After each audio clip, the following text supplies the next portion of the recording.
এক বাটি গরুর মাংস নিয়ে খেতে বসেছি। আমি আবার ভাই চর্বিওয়ালা মাংস খেতে খুব পছন্দ করি। একটু চর্বিওয়ালা মাংসটা চামচে তুলে মুখে দিয়ে দিলাম। উফ, খেতে দারুণ হয়েছে।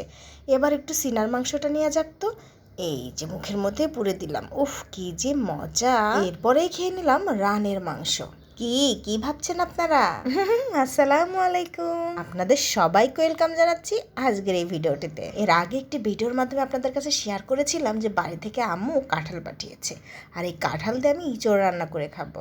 আমাদের মাননীয় প্রধানমন্ত্রী বলেছেন গরুর মাংসের যেহেতু এত দাম, তাহলে আর কষ্ট করে গরুর মাংস খাওয়ার কি দরকার, আমরা কাঁঠাল দিয়েই তো গরুর মাংসের অভাব পূরণ করতে পারি। আসলেই কি কাঁঠালের ইঁচড়ের রান্না গরুর মাংসের মতো টেস্ট হয়? আজকে আমি কাঁচা কাঁঠাল খুব ভালো করে রান্না করব, একদম গরুর মাংসের মতো করে। আমাদের এলাকাতে এই কাঁঠাল রান্না করে, আর কাঁঠাল রান্না করার তরকারিটিকে বলে ইঁচড় রান্না করা।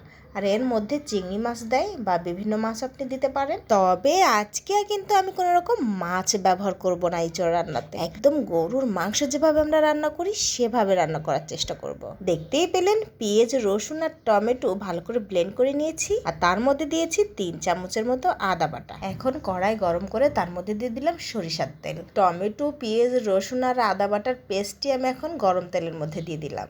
মশলাগুলো তেলের সাথে হালকা একটু নাড়াচাড়া দিয়ে মিশিয়ে নিয়ে দিয়ে দিলাম পরিমাণ মতো লবণ। এরপর এক এক করে দিয়ে দেব সকল গুঁড়ো মশলা। ধনিয়ার গুঁড়ো দিয়েছি 2 চামচের মতো, 1 চামচের মতো দিয়েছি শুকনো মরিচের গুঁড়া, আবারও 2 চামচের মতো দিয়েছি জিরের গুঁড়া, 1 চামচের মতো দিয়েছি হলুদের গুঁড়া, আরও দিয়েছি 3টি এলাচ, দারচিনি ও তেজপাতা।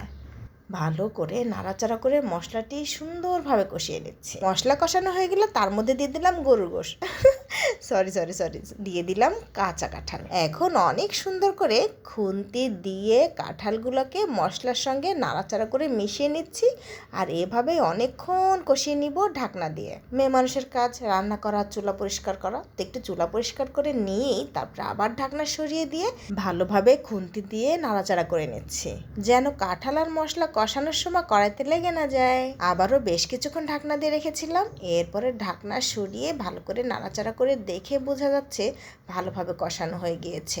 আর এর পর্যায়ে আমি এখন ঝোলের জন্য পানি দিয়ে দিলাম, অর্থাৎ এই পানিতেই আমার কাঁঠালটি ভালোভাবে সিদ্ধ হয়ে যাবে। আর আমি যতটুকু পরিমাণে ঝোল রাখতে চাচ্ছি ততটুকু পরিমাণে আমি রাখতে পারবো বলে আশা করছি। বাকিটা দেখা যাক। রান্নার এই পর্যায়ে চামচ দিয়ে একটু ঝোলটি মুখে দিয়ে দেখলাম না, লবণ আরেকটু দিতে হবে।